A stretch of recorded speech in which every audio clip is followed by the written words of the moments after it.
2026丙午年太燥，Simon 老师教你用命盘找水源，诸族也能做的居家能量校准。火热的丙午年即将到来，大环境的燥火让很多人感到前所未有的不安。同学别担心，不要被丙午年的火给吓到了。这一年当然不能只有焦虑。Simon 老师教你从命盘中找水源。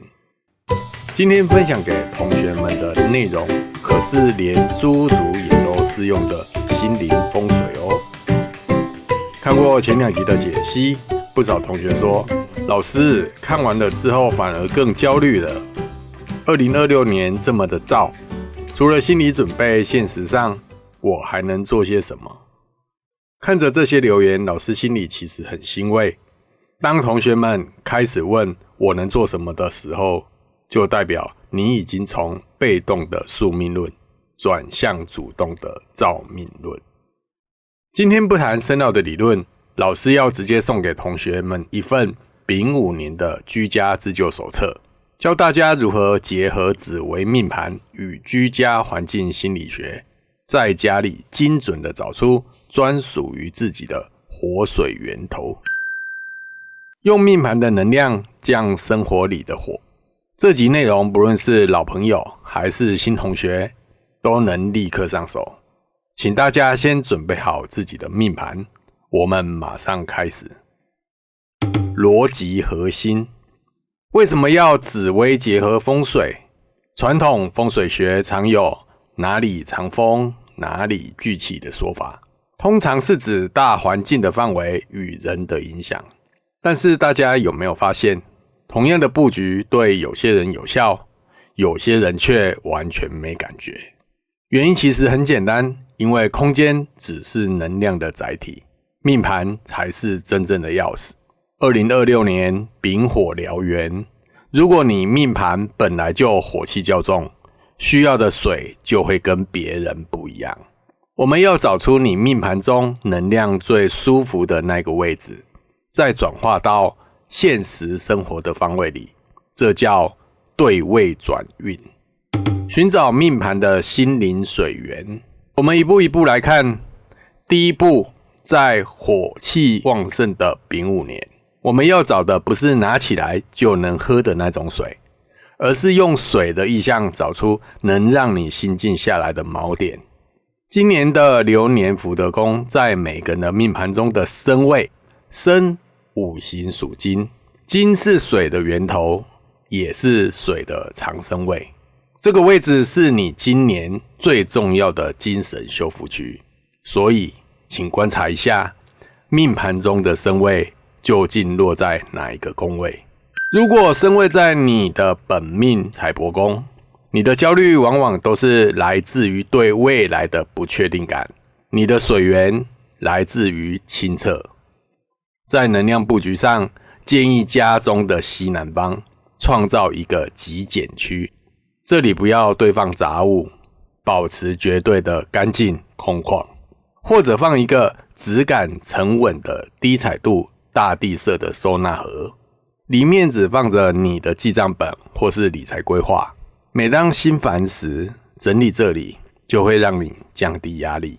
如果身位是你的本命官禄宫，舒压区让你的工作成就大幅加分。能量布局可以在家中的西南方设置一个深度阅读的角落，这里只需要一张舒适的椅子和一盏柔和的光线，不需要其他浮夸的摆饰，让这里成为你专注思考不被手机打扰的圣地。那一种投入感会帮你隔绝外界的烦恼。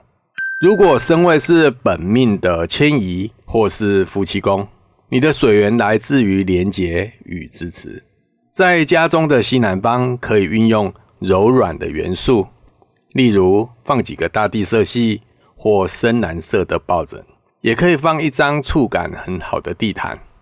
这里是你卸下盔甲，与家人或伴侣深度对话的空间，让柔软的触感来融化紧绷的情绪。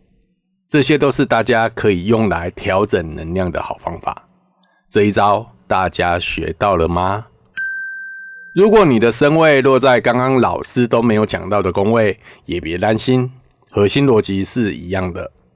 不管你的身位落在哪一个宫位，在现实空间里，请看向家中的西南方，因为那里就是身位对接大环境的门户。只要身位所在的那个空间，就是你今年最重要的精神修复区。如果你还不知道怎么布置，最简单的做法就是保持那个方位的干净清爽就可以了。找到身位的这个修复点还不够，如果你命盘中的身位刚好有生年纪或是自化时，先别紧张，这代表你比别人更需要透过环境的布置来达到能量的平衡。这里Simon老师特别提醒，别急着动手布置哦。如果后面我们要讲的那个正南方的起火点还没处理好，前面再多的水源补再多的水都没用。就像家里失火，如果不先扑灭起火点，洒再多的水也只是治标不治本。2026流年空间能量校准，既然找出了个人的水源，我们还要对接大环境的气场。2026年丙午马年，环境气场躁动，更需要透过空间的留白和色调来平衡。以下的方位请务必记下来。以下是9宫飞星的看法，这里不用找什么大门的方位在哪里，大家可以试着拿起自己的手机，开启指南针的 APP 来看看家里的方位就可以了。房屋的正东方是今年的正财位，八白左辅星，这里属木，八白属土。对于燥热的年份，我们的财运不求暴利，求的是一种扎实。建议的布局在这里适合放置生命力强的绿色植物，如虎尾兰或是叶片厚实耐旱的金钱树，也就是美铁玉，或是使用陶瓷材质的器皿。植物代表着生长，陶瓷代表着稳固。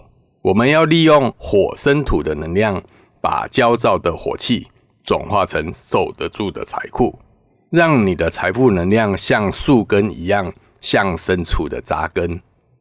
房屋的东南方是喜神位，九紫右弼星所在的位置，代表喜神的右弼就是你的贵人，你的桃花。九紫属火，如果明年想脱单、想求子或是想增加人气，这里需要的是流动与生机。这里不一定要摆风水球或是流水盆，同学们可以放一幅视野开阔的画作，或是摆放新鲜的花朵。重点是这里必须保持通风与明亮，让这里的气场整个活络起来。利用易经中水火既济的原理，将过燥的能量转化为生机，让喜事可以源源不绝的发生。这不仅是调整能量，更是启动你命盘中人际关系与迁移宫正面能量的磁场。房屋的东北方是文昌位，四绿文昌星，这里是最利于学习与创意的方位。在这个空间里，文昌需要的是沉静，建议这里作为书房或是思考区。桌面上尽可能的保持干净，可以点上带有木质调的香氛，如檀香、雪松都可以。气味也是一种风水，透过嗅觉的引导，让人在燥热的乱世中瞬间沉静下来，脑袋也就会很清醒。房屋的正北方是武曲位，六白武曲星，这个方位最利于事业权力与执行力的开展，也是今年偏财的位置。金星喜欢干净有秩序，最忌讳杂乱。Simon 老师建议大家采用金属质感的收纳用品，或是白色、灰色系的简约布置，这能强化理性与决断的频率，帮助你在变动的大环境中不慌不忙，稳住阵脚，甚至在工作中获得晋升的机会。房屋的中宫是今年的桃花位，一白贪狼星。中宫这个位置就是指房屋的中心位置，这位置在今年主要是协调人际与家庭关系的核心。建议布局的方式是中央保持明亮宽敞，若是家里的空间没有一个明显中宫的位置的话，也可以用客厅来代替。运用上可以多用代表水的智慧与圆融的蓝色、黑灰色系的软装，如抱枕、桌巾来调和火的燥气。这一招不仅能帮你招来贵人，也能让你在忙碌的一年里保持如活水一般的弹性与智慧。要特别注意的是，房屋正南方也是今年的起火点，以五黄廉贞星为代表，这里是今年能量波动最强烈的地方，尤其丙午又是廉贞化忌，火性极端的猛烈，所以在建议布局方向上，既然是起火点，就更宜降温或镇静。这个方位今年宜静不宜动，请务必避免敲打、钻孔、钉钉子。如果这里是卧室或是客厅，建议换上卡其色、咖啡色或是米色等大地色系的床单或是地垫。利用五行中火生土的原理，用厚实的土元素去承接火气，这绝非是迷信。当我们透过视觉心理学让自己看到这个角落，会自然感受到内心的安稳踏实，就不容易跟着外在的环境而起舞了。Simon 老师的私房心法，如果你只是个租屋族，房子既又不是自己的，空间也相对不足，无法顾及这么多方位，怎么办？请记住，睡觉的床就是你专属的微型宇宙，还记得吗？以往古时候搬新家或是买到新床后，都会找个良辰吉时把床放到对的位置，这就叫做安床。可见床对一个人的重要性。遇到丙午年这种极端的燥气时，以前古人会用安人水来净化空间。这里Simon老师建议大家可以在床头放一杯静心水，找一个喜欢的透明玻璃杯，睡前装8分满的干净的水，放在床头柜。这不是要你喝，也不是要施法，而是利用水分子能够吸纳频率的特性，同时也产生一个视觉的提示。当你睡前看着这杯干净清澈的水，记着在内心提醒自己，今天所有的烦躁与不顺都已沉淀，我的心就像这杯水一样透彻，谢谢你，然后就可以放松的入睡。隔天早上再把水拿去浇花或是倒掉，这就是一个简单的清理仪式。很简单吧？只要利用周遭随手可得的工具，就能轻易的改变并稳定丙午年燥火的能量。光是这样小小的改变，都远比任何昂贵的法器都还来得有效。看完影片，你命盘中的水源地会是在哪个宫位？欢迎在下面留言。Simon老师也想看看大家今年的能量分布在哪里。讲到这里，大家可能会好奇，既然方位找出来了，但如果我想在丙午年逆势翻身，该怎么做呢？这就需要掌握命盘动态变化的钥匙了，这就是字画。很多同学学了很久还不会论命，就是因为少了字画这个环节。在丙午年廉贞化忌的环境下，与其一直在焦虑，还不如把这份热情转化成学习的动力。